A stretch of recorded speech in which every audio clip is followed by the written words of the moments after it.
Puji Tuhan, haleluya. Selamat pagi Bapak, Ibu, Saudara semua. Syukur kepada Tuhan, hari ini kita diberikan hari yang baru, hari yang indah oleh Tuhan, dan kita dapat merenungkan firman Tuhan. Baik, kita akan sama-sama membaca Injil Matius pasal yang ke-11 ayat 28 sampai dengan 30. Marilah kepadaku semua yang letih lesu dan berbeban berat, aku akan memberi kelegaan kepadamu. Pikulah kuk yang kupasang dan belajarlah padaku, karena aku lemah lembut dan rendah hati, dan jiwamu akan mendapat ketenangan. Sebab kuk yang kupasang itu enak dan bebanku pun ringan. Haleluya. Bapak, Ibu, Saudara yang dikasihi Tuhan, di dalam kitab Matius pasal 11 ayat 28 sampai dengan 30 ini merupakan undangan Tuhan Yesus yang sangat terkenal kepada orang-orang yang letih, lesu, dan berbeban berat agar datang kepada Yesus, memikul kuk yang dipasang Yesus dan belajar dari Yesus. Di dalam Alkitab, kata kuk secara harafiah memiliki pengertian. Di dalam kitab Bilangan pasal 19 dan Ulangan pasal 21, kuk adalah sebatang kayu yang dipasang di leher 2 ekor lembu, kemudian diikat dengan tali. Kayu ini berfungsi untuk menghubungkan keduanya, sehingga lembu itu bisa melakukan pekerjaan menarik bajak bersama-sama. Di dalam kitab Yeremia pasal 27 dan 28, kata yang diterjemahkan sebagai kuk atau gandar adalah kata motah, yang lebih menunjukkan pada tongkat atau batang. Di dalam bahasa Ibrani, kata ini dipakai untuk menggambarkan perbudakan yang hebat atau penderitaan. Di dalam Perjanjian Baru, kata kuk dipakai untuk menunjukkan suatu perbudakan atau perhambaan, khususnya perhambaan dosa dan perhambaan hukum Taurat. Ini dapat kita baca pada Matius pasal yang ke-11, Kisah Para Rasul pasal 15, dan Galatia pasal 5. Bapak, Ibu, Saudara yang dikasihi Tuhan, di dalam Injil Matius pasal 11 ini, kuk di sini menggambarkan pekerjaan dan beban. Pekerjaan yang dari dunia ini akan membuat kita menjadi letih dan lesu. Semakin kita bekerja keras, malah semakin besar letih lesunya. Kesusahan-kesusahan di dunia ini, tekanan-tekanan dari orang-orang tertentu, atau banyaknya tuntutan ritual keagamaan seperti yang dibebankan oleh ahli Taurat dan orang Farisi, bahkan beban dosa yang kita lakukan akan menimbulkan beban yang sangat berat. Yesus tahu keadaan kita ini.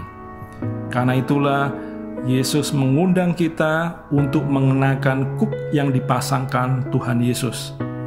Memanggil orang-orang letih lesu dan beban berat, lalu memasangkan kuk pada mereka, tampaknya hanya menambah penderitaan kepada orang yang sudah menderita. Tetapi hal ini terletak pada kata kuk. Kuk Yesus, kuk Tuhan.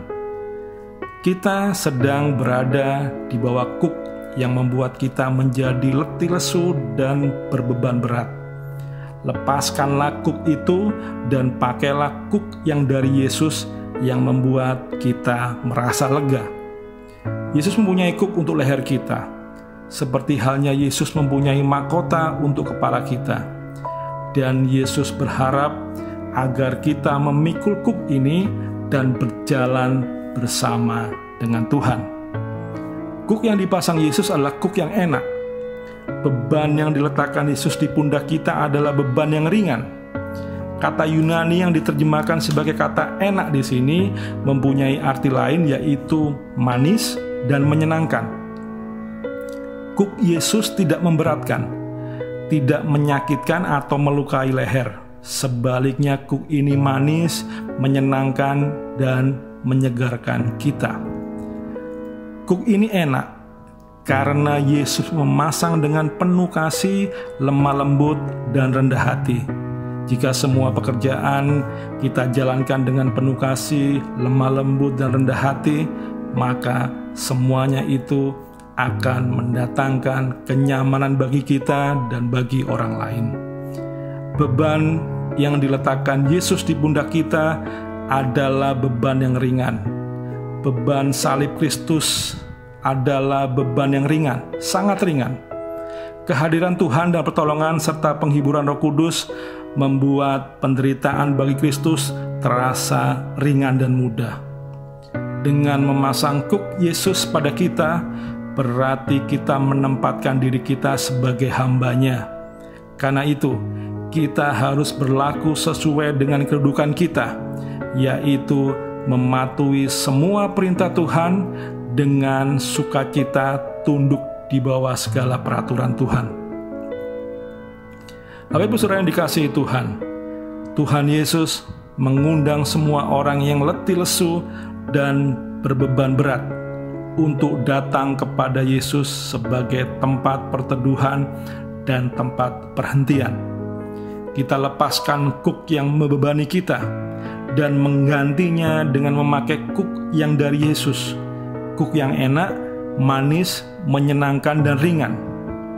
Tuhan Yesus adalah juru selamat kita. Yesus sudah menanggung segala hukuman dosa, kutuk, sakit penyakit, dan kehinaan kita.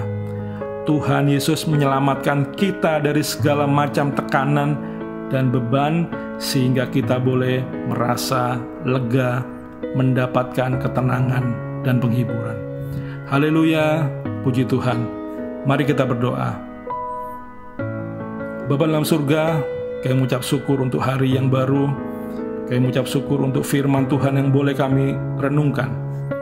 Saat ini kami menjadi letih dan lesu, kami akan datang kepada Tuhan, melepaskan kuk yang membebani kami, dan kami mau menggantinya dengan memakai kuk yang dari Tuhan. Kami percaya kami akan memperoleh kelegaan, ketenangan, dan penghiburan yang dari Tuhan. Tuhan berkati apa yang kami lakukan pada hari ini, semuanya untuk puji dan hormat nama Tuhan. Di dalam nama Tuhan Yesus Kristus, kami berdoa dan mengucap syukur. Haleluya, amin. Tetap semangat, Tuhan Yesus memberkati.